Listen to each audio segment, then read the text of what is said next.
Magandang umaga po sa lahat. Andito ako sa Madinat Said Mall. Hinihintay ko na magbukas ang mall kasi bibili ako ng salmon. Norwegian salmon. Wala kasing mabili doon sa malapit sa bahay ng salmon. Kaya ito, hihintayin kong magbukas. Parang 8:30 pa magbubukas to. Galing ako naghatid sa mga bata sa school. Dumiretso na ako dito. Ito yung mall kasi malapit sa bahay.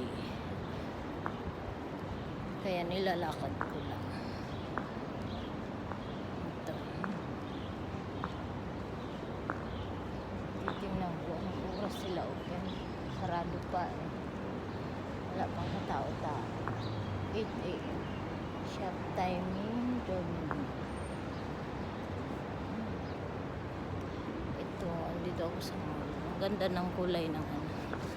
Sa opposite ko, sa labas. Ayan siya. Ayan. Diba?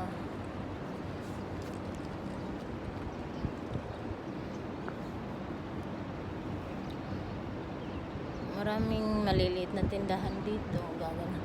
Tsaka dito yung talagang tindahan ng mga ginto. Dami, magaganda ka. So lang mahal din.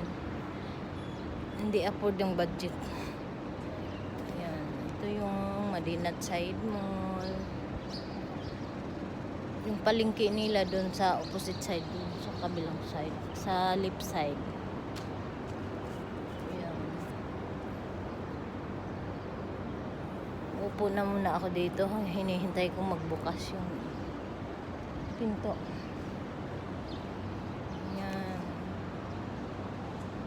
Dito ako sa Madinat Said Mall.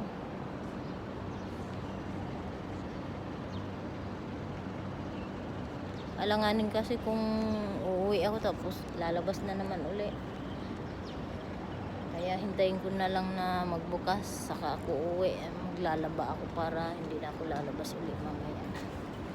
Kaya dito na muna mag-ano na muna. Hintayin ko magbukas. Kung magustuhan nyo ang aking video guys, huwag kalimutang pindutin ang like, share, and follow my FB. Salamat.